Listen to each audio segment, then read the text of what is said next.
Did you know that in the order there is a tradition that when you have a question, if there's a problem, the person will either open the Gospel of Sri Ramakrishna and just open it and put his finger down and see where it hits, or open the Gospel Holy Mother, open it up, put your finger down, see where it hits. And that will bring the answers. So that's a long-standing tradition. It's like so this is one of the big answer books. So if we ever have some problems or irresolvable thing, or just some like, well, what would Mother say? Open it up, put your finger down, or at least in the general page area, and see what Mother has to say. It's much easier than looking at your horoscope. Okay, so let's start from let's start from page 163. I keep going back and forth, but you're actually there. Page 163, Jairambati, 6th of June, 1913. This is a good 7+ years before she dies. She died, was it 22 or 1920? 20? Okay. And then Maharaj died in 22, wasn't it also? Or was it 19? No, anyway, forget that. Okay, let's go to 8th of June, 1913. Surendranath Bhaumik and Dr. Durgapada Ghosh had been staying at the house of Holy Mother, which would be right there in the old house in Jairambati. They were to leave that afternoon. In the morning, after their bath, they came to the mother and saluted her. She blessed them by placing her hand on their heads and asked them to take their seats. After the exchange of a word or two, Surendra said to the Holy Mother, "Mother, while worshiping the Master, I find one difficulty. Suppose a devotee has a general belief that his Ishtadevata, that's his chosen ideal of God upon whom the person meditates, and the Master are one and the same. He worships the goddess through the image of the Master. Afterwards, he surrenders the fruit of the japa to the image of the Master, uttering the words, Twat Prasada Maheshwari, O great goddess, through thy grace, and so forth. This creates a confusion in my mind." The mother said with a smile, "Don't worry, my child. Our Master alone is Maheshwari, Supreme God, and Maheshwari, Supreme Goddess, as well. He alone is the embodiment of all deities. He alone is the embodiment of all mystic syllables. One can worship through him all gods and goddesses. You can address him as Maheshwara as well as Maheshwari, Shiva or Shakti." Surendra: "Mother, I cannot concentrate my mind in meditation at all." Oh, he's the only one this ever happens to, right? "Mother, it does not matter much. It will be enough if you look at the picture of the Master. The Master was ill at Kasipur. The young disciples used to attend on him by turn. Gopal, that's the elder Gopal Swami, who later became Swami Advaitananda, who joined it after his wife died. So it was for Indian, it was rather an advanced age. They called him Buddha Gopal, which means elderly Gopal. He was probably, 30, 40, something like that. Anyway, one day, instead of serving the Master, he went for meditation. He meditated for a long time. When Girish Babu heard about it, Girish Ghosh, he remarked, "The one upon whom he is meditating with closed eyes is suffering on a sickbed and fancy he's meditating on him." Gopal was sent for. The Master asked him to stroke his legs. He said to him, "Do you think I'm asking you to stroke my legs because they are aching? Oh no. In your previous births, you did many virtuous acts. Therefore, I'm accepting your service. Look at the picture of the Master, and that will be enough." Surendra: "Mother, I do not succeed in regularly counting the beads 3 times a day." Mother: "Even if you don't, try to remember the Master always and perform your japa whenever you can. At least you can salute him mentally, can't you?" Durgapada: "Mother, I do not quite understand what rules one should observe regarding one's food." Mother: "The Master was very particular about one thing in regard to food. He used to forbid all the devotees from eating the food of the Shraddha ceremony. He used to say it affected one's devotion. Apart from this, you may eat what you like, but remember the Master when you do so." We don't really have a Shraddha ceremony here. In India, it's part of what they call the ashrams, the obligatory services that one does, and that one serves food to the departed soul, and then you partake of the prasad. And Sri Ramakrishna said that this was not good for spiritual aspirants; it just tied them to the world. So they said, well, okay, if we don't do that, what do you do? Well, he said, eat something that already has been offered to God, or and then you could get a shred of food. They would leave it out for the crows and various things. So in any case, we don't have to worry about it unless you end up in India and end up at a Shraddha ceremony for some reason. Mother, while performing my duties in the hospital, many a time I feel thirsty. I feel compelled to drink water without consideration for place or persons. As a matter of fact, I do so. What do you say to that, mother? Mother, what else can you do? You do it in connection with the discharge of your duty. Remember the master when you drink the water. As you do this while on duty, it will not injure you. Is it ever possible for those who are called upon to perform various odd duties to observe all religious injunctions regarding food? Okay, and there is a long footnote which I will give to you. This part of the conversation is to be understood in the light of the injunctions of the Hindu scriptures on the purity of the food consumed by spiritual aspirants. Insofar as the vital energies of the body are renovated by the food consumed, and insofar as the vital energies condition and functioning of the mind, the food taken in has an effect on the state of one's mind. Food is contaminated or made impure not only by hygienic causes, but also by its quality and contents. Certain foodstuffs are condemned because they are obtained by injuring other creatures or from experience found to lead to mental excitement. Sri Ramakrishna would say to certain people, you don't eat rajasic food. You don't. He said Narendra can eat whatever he wants. His fire of knowledge will destroy it. But he could be very particular, and actually Vivekananda himself told his British disciple J.J. Goodwin he had to be a vegetarian, and Goodwin was outraged. He was 19th century British guy, and he said, I am a beef eating Englishman. And he tells me, I was just outraged. But Swamiji wanted him to kind of tone down his rajasic qualities and become more sattvic. Obviously, he had an ego problem. Anyway, the motive and character of the giver, as also the person preparing it, are said to make food impure. In later times, these ethical and spiritual injunctions became petrified into rigid caste rules in the matter of interdining. That means dining with other castes. The Holy Mother does not seem to favor these caste rules very much, but she accepts the validity of the original spiritual principles behind them. The Shraddha food is condemned because of the sins of the dead are supposed to contaminate it. So that would explain it. I remember Swami Asheshananda would throw a major hissy fit if anyone went out to a restaurant, because I remember being there many, many times. And I remember the Mrs. Vera Edwards and some other people at Holy Mother's house had taken a very long drive, maybe up to Seattle or beyond, because that isn't that far.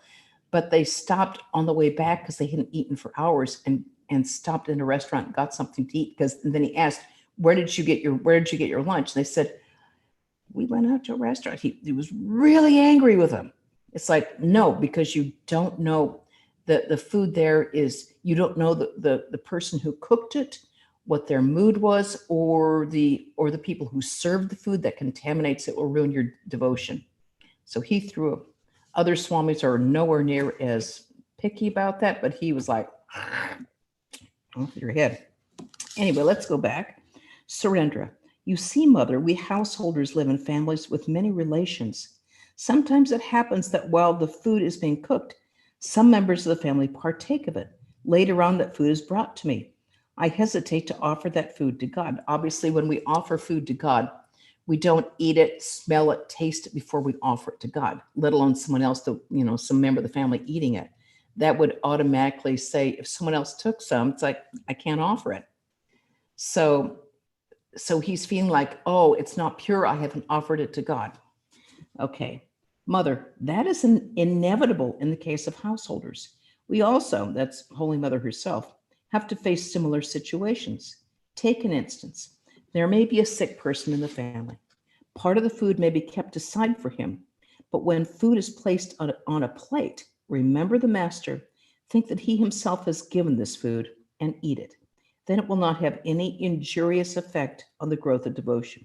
See how practical she is? It's like, okay, that couldn't happen, that couldn't happen. That's what happens in human life. But at least offer it mentally, think that Sri Ramakrishna himself has given it to you. Such an easy solution. Surrender. Mother, how can I describe to you my mental condition? You are the inner guide. You understand everything. I've been undergoing all possible sufferings in the last few years. But for your blessings, I would perhaps have been dead by this time. Mother, yes, my child, you do not have to tell me of the sufferings in this life of the world. There is no limit to it. In your case, it is inevitable. Look at me, my child. What sort of life am I leading by the will of the Master? How much I'm suffering on account of this girl. That's Radhu, of course. Surrender. Yes, Mother. Your condition gives us consolation and hope. You yourself know the sufferings of the world. Therefore, we can expect your compassion. And we can really say, too, that Mother was such an example to us because she had all these totally crazy relations. This Radhu, which anyone else would have just, like, you need meds or sent her out someplace. But Holy Mother would put up with all sorts of abuse. Her sister-in-law, who was absolutely, completely crazy, her greedy brothers, and everybody bickering and fighting, and she was just like calm.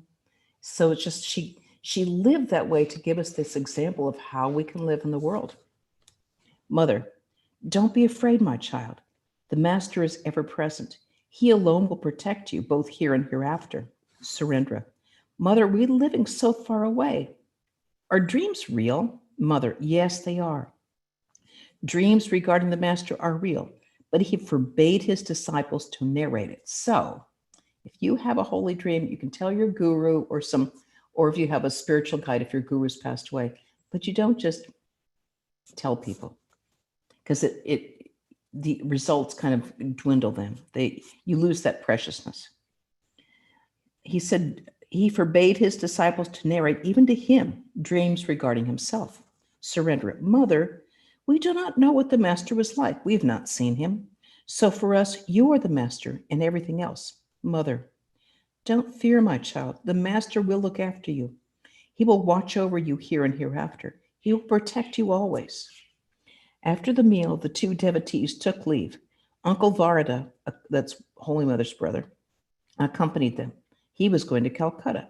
The mother walked part of the way with them and looked on until they were out of sight. Surendra was the headmaster of a school at Balaratanganj. Some butchers of that place used to flay cows alive. Oh my God. One day the rogues did so in front of the school. Surendra, the other teachers, and the students, Hindus and Muslims alike, made a strong protest. The butchers were beaten. This created some trouble. Surendra was threatened by the butchers. At this time, 2 or 3 students of the school were preparing to leave for Jairambati for taking initiation. Surendra sent a letter to the Holy Mother through them. The boys also narrated the incident to her. She was extremely shocked and said, if you do not protest against such action, who will do so? That also lets us know in the face of cruelty and abuse like that, it isn't spiritual to just stay quiet. It's just fear. It's just not wanting to raise waves. We have to ethically do so. According to her instruction, a letter was written to Surendra giving him assurance and encouragement. Further, he was asked to see that a repetition of such cruel action did not take place. Later on, the mother again wrote to Surendra saying, if God really exists, then he will certainly redress the grievance.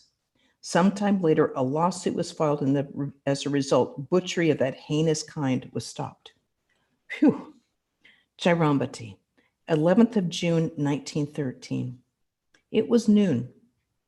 Along with another, I was taking food on the veranda of the mother's room. Mother, Radhu says that this time in the month of Ashwin, there will be fierce fighting, Maramari. It is written so in the almanac. Disciple, it is not fighting, but a devastating epidemic. Mahamari. Okay, not Maramari, but Mahamari is anticipated. In the course of conversation, the mother said, Satya Yuga, that's the golden age, has, has begun since the birth of the master. Many luminaries have accompanied him. Naren, that's Vivekananda, was the chief among the seven sages, Shaptarishi. Arjuna came as Yogin, that's Swami Yogananda. How many great souls can there be? Sour mangoes can be bad without number, but fajli, it's a variety of a mango, but fajli mangoes, can one get so many? Countless ordinary people take birth and die, but these jewels among men came along with the incarnation for the sake of his mission. Disciple. Swamiji also said that with the advent of the master, the Satya Yuga has begun. Mother, that is so. Jairambaji, 12th of June, 1913. At noon, the Holy Mother was feeding Radhu. She said while coaxing her to eat, when the master was ill, Ganga Prasad Sen of Kamartuli was consulted. The physician prescribed some medication and forbade him to drink water. The master began to ask one and all, well, will I be able to live without water? He asked this question to everyone, even of a 5-year-old child. All replied, yes, of course you can. Can I? He asked me. Of course, I replied. Then he said, you should wipe the water from even washed pomegranate seeds. See that you can do it. In reply, I said to him, well, everything will be done by the grace of Mother Kali. We shall try our utmost. The master made up his mind at last. He stopped drinking water and took the medicine. I can't even imagine that during the heat. I mean, the heat is so oppressive. It's just murderous. I mean, how you do that, I don't know. Swamiji did the same thing. Every day, I used to give him 3 to 4 seers of milk to drink. Later, I increased it to 5 or 6 seers. The man who milked the temple cows used to give me milk in large quantities. He would say to me, if I give you all this milk to the temple, the priest will take it home after worship and give it away to anyone and everyone. But if I leave the milk here, the master will have it. He used to give me up to 5 or 6 seers of milk. He was a good man, full of devotion. I gave him rasagola, sandesh, all kinds of sweets and other things that lay at hand. The devotees used to bring plenty of these. I would boil the milk down to a seer and a half. The master would ask me, how much milk is there? And I would say, oh, how much indeed? Maybe 4 or 5 quarters of a seer. He would remark, perhaps more. I see such a thick layer of cream. One day Golap was there. He asked her, how much milk is there? And she told the truth. Ah, so much milk, he exclaimed. That's why I get indigestion. Call her, call her. I came in and he told me what Golap had said about the milk. I pacified him, saying, oh, Golap doesn't know the measurement. How can she know how much the pot contains? You see, Holy Mother would do this because of her motherly heart. She just wanted him to get well. He didn't need to know all the details. Another day, he asked Golap about the milk, and she said in reply, 1 full bowl from here and another from the Kali temple. At this, the master got nervous again. He sent for me and began to ask about the exact capacity of the bowl. I replied, I do not know all these calculations. You will drink milk. Why all these inquiries about the measurement? Who cares for these calculations? He was not satisfied. He said, can I digest all this milk? I shall get indigestion. Really, that day, he did get indigestion. He did not take anything that night except a little sago water. I think it's like barley water. Ugh. Golap said to me afterwards, well, Mother, you should have told me about it before. What could I know? His whole evening meal is spoiled. In reply, I said to her, there is no harm in telling a lie for feeding someone. In this way, I coaxed him to eat. Anyway, he picked up his health and was almost cured of his. Anyway, he picked up his health. That's exactly what it says, and was almost cured of his illness. Disciple, I see that the mind alone is everything. Mother, exactly. It is the mind alone. Indeed, when he was not told, he could consume quite a lot. At night, Vibhuti and I were taking food. I said to Vibhuti, would it not be good to get Radu an amulet for hysteria from a dependable person? Mother, Yes, priests at the temple of Dharma, known by the name of Swarupa Narayana, give medicines. Footnote. Literally, dharma is virtue or right norm, which is deified in Buddhism. The worship of dharma in these regions probably began during the transitional period of the history in Bengal when Buddhism was being reabsorbed into Hinduism, together with its deities, whom dharma, under various names, was one. Okay, there we go. She said, I have a mind to try it for Radhu. Now I wish to try some supernatural remedies for her. My mother once recovered from her illness as a result of a consecrated flower from the temple of Sarupa Narayana Dharma. Since then, I've begun to have faith in these things. Vibhuti. Oh, the priests of Dharma? The Buddhists were distributing medicines, weren't they? The deity Dharma is actually the Lord Buddha. Mother, we also have a Dharma temple. There it is. I know, the disciple said. Dharma is represented by the image of Buddha in all places. Mother, here it is known as Sundara Narayana and in the form of the tortoise. Well, it makes me think of that avatar of Vishnu as the tortoise avatar. Vibhuti, the image is like a seat, isn't it, with four heels at the bottom? Mother, yes, but it's slightly raised in the middle. Vibhuti, that is not a tortoise. It is the seat of Buddha. The state of Buddha is beyond existence and non-existence. There can be no image of his, so they just make a seat for him. Mother, that may be. Let me see. The boys worship our dharma. There is no set ritual. They give whatever they like, perhaps one or two red flowers. Whatever is prepared is given. He takes no notice of any faults. He's happy with whatever is given. Disciple, people often get supernatural remedies for their illnesses. It seems like this is not in her lot. That's Radhu's lot. Mother, when I was ill, my whole body was swollen and the eyes and nose were running incessantly. Umesh, that's mother's brother, said, Sister, Simhavahani, that's the goddess that's a local goddess in Jairambati. And there's dirt at that temple that's considered very healing. Will you make a vow of fasting before her? He persuaded me and almost carried me there. That night of the full moon was a dark night for me. I couldn't see anything due to incessant watering. My eyes were almost blind. I went and prostrated in front of the Devi. In addition, I had diarrhea. One woman whom I called godmother lived nearby. She used to grunt loudly now and then so that I might not be frightened in the dark, silent night. I was lying there alone. Just a little later, she, Simhavahani, came to my mother in the form of a blacksmith girl of about Radhu's age and said, Go and bring her back. She is so ill that can she be left lying about? Bring her this moment. Use this medicine and she will be all right. Here, she advised me. Crush the gourd flowers with salt and apply the juice drop by drop in the eyes. You will get well. I took that medicine. The juice of the gourd flowers was applied to my eyes drop by drop. And immediately there was such a burning sensation that it cleansed the eyes of all dirt. My eyes got well that very day. The swelling in the body also went down, and I felt very light. Soon I got well. When people asked me about it, I used to reply, Mother gave me medicine. From then on, the fame of Mother Simhavahani spread. I got the medicine, and the world was also blessed. Earlier, none knew about this mother deity. My uncle made a vow of fasting before her, but black ants bit him, and so he could not carry out his vow. She said to my mother in a dream, Now I am sleeping. Why has he taken the vow now? He is a Brahmana. Doesn't he know this? Go and bring him back. My mother rejoined, You have said so much. You could have given him the medicine. Don't you love this easy attitude that the Hindus have towards the deity? It's like, come on, you can do better than that. My mother saw her once, that would be Simhavahani. On one occasion, during the village Kali Puja day, Naba Mukherjee, out of rivalry, refused to receive our rice.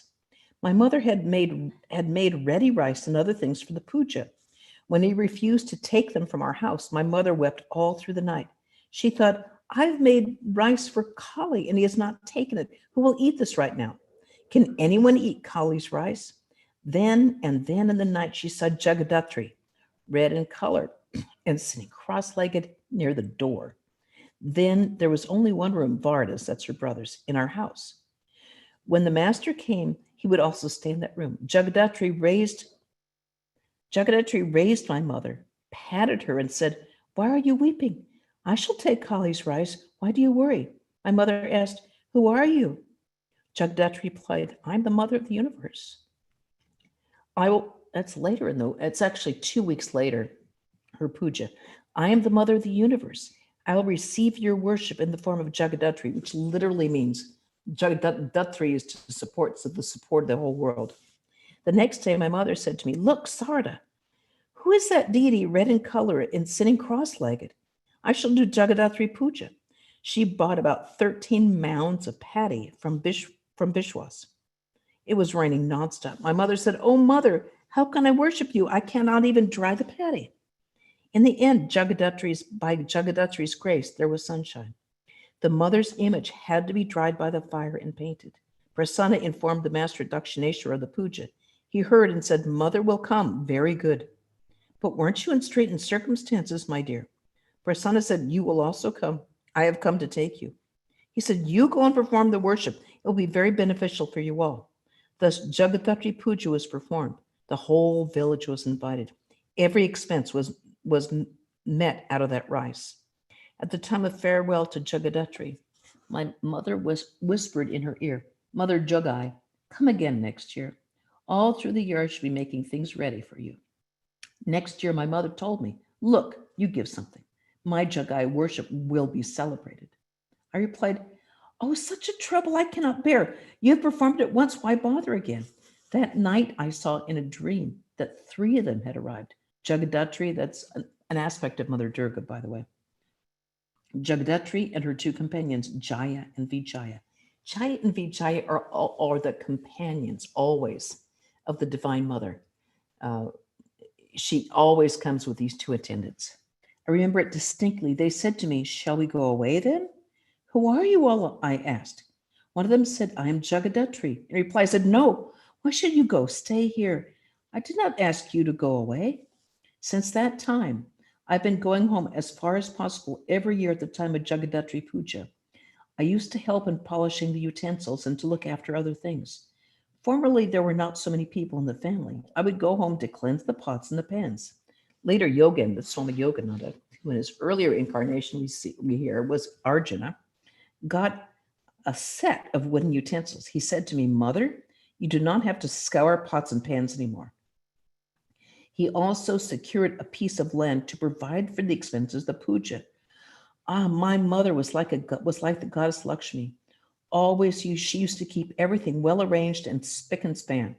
She would say, "Mine is a family of devotees and gods. Perhaps one day my Sarada, that's Swami Trigunatitananda actually, will come. Swami Yogananda may come. All this is necessary." Whatever good rice she got, she would process it and keep it ready. She would say, "As long as I'm here, Brahma also is here. Vishnu is here, Jagadamba, Shiva, and everybody's here. When I go, they will also accompany me. Is it possible for you to take so much trouble? Mine is a family of gods and devotees." I had a little diarrhea. Hearing of this, the mother said, "He is disposed to diarrhea. He had it in Benares also, that's Kashi." I replied, "Before going to Benares, I suffered from it in Kolkata also. This disease is of our family itself. My father and many others died of diarrhea." Vibhuti, what of that? What does it matter if one's father died of some particular ailment? Mother, yes, what does it matter? Giving examples is not good. One has to suffer for that. Who dies when? Who is mother? Who is father? God is everything. And that's the end of that day. Jagadhatri is really important in the tradition, actually. In our puja that we do every day to Sri Sarda Devi, we say salutations to Sri Sarda Devi, who is the Jagadhatri Durga. And then I know in Sacramento, they have a big yearly festival for Jagadhatri Puja, which is also their foundation day. And there's another one of our missions, might be Sardapeet, that's their big celebration. The celebration of Holy Mother's true nature as the support and the upholder of the world, as Jagadhatri. And it's wonderful to have that, really like intimate connection. It's like Should we go away? No, I didn't say to go away. I don't want you to go away. It's this very intimate connection with the goddess. So are there any questions or subjects that we? You had one question that someone wrote, and they asked that you please discuss how to let go of familial attachments, especially in the case of adult children. That's a tough one. Because naturally we are attached to those that we love, and a mother's love for the child, naturally, it's the strongest attachment there is. A dear friend of mine who's a longtime devotee said, you always know that you will love your child much more than they can ever love you back. So what then is Daya and what part is Maya? What part is love and what part is just attachment? That's what we sort of have to figure out, because you realize at some point the child will continue their own life. They will get their own wings. They're going to fly off in their own way, because everybody is born with their own innate tendencies, those samskaras. So we can try and do what we can, what we believe is right. And that at a certain point, it's like, I love you. I've done everything I can for you. I'm here for you. But, birds kick the birds out of the nest. Right outside my room a couple of years ago, there's this beautiful white owl. And I heard this like rumbling in the nest. And all of a sudden I saw this smaller white owl go, boom. And then I saw this smaller white owl kind of go up, get back up in the nest again very awkwardly. And I heard this, boom, down he went. It's like, oh, no, this could not have happened. He very awkwardly flies up again. Third time, she kicks him out, and he's like, okay. He flies off to another tree. At a certain point, we have to allow our children to fly off to another tree, and we have to mentally, emotionally allow them to fly off to another tree, because they are their own beings. They have their own future. They have their own innate samskaras and their own karmas, which they have to go through, they have to fulfill. We can't stop their suffering. We can't interfere with their suffering. We can't try to prevent their suffering, except to give them whatever words of advice we can without like getting their fur petted the wrong way.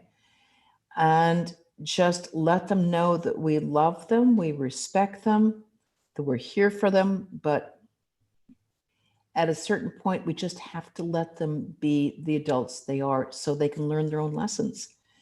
Most of us learn our lessons by, getting knocked around a little bit, having something. Oh, people will tell you something 1,000 times. You go, yeah. I know what happens, Jess. It's like, oh, now I know. I mean, hopefully we don't have to go as far as like, do not take heroin. I told you not to take heroin. I mean, those things are obvious, but when it comes down to some other things, it's like they have to do their own thing. No, you should not drink and drive. You should not do it. You should not do it. You hope that your child doesn't do something terrible. But we can't interfere with things like, I'm in love with this person, I'm going to marry them. It's like, we can't interfere like that. We have to like, I love you, and just let the wings expand. It was so interesting. They did a scientist some years ago was talking about butterflies, and he saw one struggling to get out of the chrysalis. And so he thought, let me make it easier. So he opened up the chrysalis so the butterfly could open its wings. By doing that, he completely crippled that butterfly. It was never able to open its wings. It was never able to develop the muscles so it could fly. It died because it needed that something to rub up against. It needed to use the muscles. It needed to have that resistance for its beautiful wings to expand and fly and go off. And we have to do that too. They will go off maybe in the wrong direction. Hopefully, if they taste a bitter flower, it's like, dang, that's what mom was talking about. Okay, then hopefully they'll come back. But just let them know your love is there, your support is there. Hari Om Tat Sat. Any other questions, problems, disagreements? I actually got a question. Yeah. I was wondering if you had any thoughts about Mother saying people get paid for giving examples, like his example of his parents had color, his parents and family had diarrhea. What do you know anything more about that? I don't, but my instinct is that we say, my parents had this, therefore I will have that. My brother has this, therefore I will have that. We give ourselves sort of self-fulfilling prophecies. My parents were alcoholics, therefore I'll be an alcoholic. My parents had cancer, my parents had Alzheimer's. My brother had this. My brother's angry, therefore I'm angry. We're all angry here. It's like, instead it's like, no, I don't have to do that. I don't have to be angry. We tend, it's a terrible thing to give one negative self-definitions. So I think these are the type of examples that she was talking about, because he had diarrhea. Of course, it's a family thing. It's like, actually, no, the problem is you were in Gyramati and the water there is filled with protozoas. It's completely malarious. They've got really bad mosquitoes there that will never be under control. So rather than just, giving ourselves the answer, oh, it's a family thing, I shall have it the rest of my life. It's like, well, maybe if you did something with the water, you wouldn't have the problem. Any other questions? Any other? It's like we've got the decorations up still for Mother because they're so beautiful. We really miss not being able to have people here for Durga Puja. Sort of like it's total chaos. It's like, oh my God, I can't believe it. But at the same time, it's like, oh, it's so joyful. Shamakrishna would go into samadhi when there was big crowds of people. He would just lose himself in ecstasy. So it's an unusual puja year. But 2 weeks, there'll be a similar sort of Kali Puja. Not 2 weeks, it'll be like, I guess it is 2 weeks. 14th of November, yeah. So it'll be another online puja, but the sooner everybody can just wear their mask and wash the damn hands, we can get this thing over with. Okay, any other points? Then Jai Shri Durga, I will join me. Om Shanti Shanti Shanti Hari Om Tat Sat Shri Ramakrishna Arpanamastu. Really great to see you all. So glad that I see Dottie and Lito were here. They were in the voluntary or mandatory evacuation area. It's very smoky over their way, but they're okay. Tribuco is fine.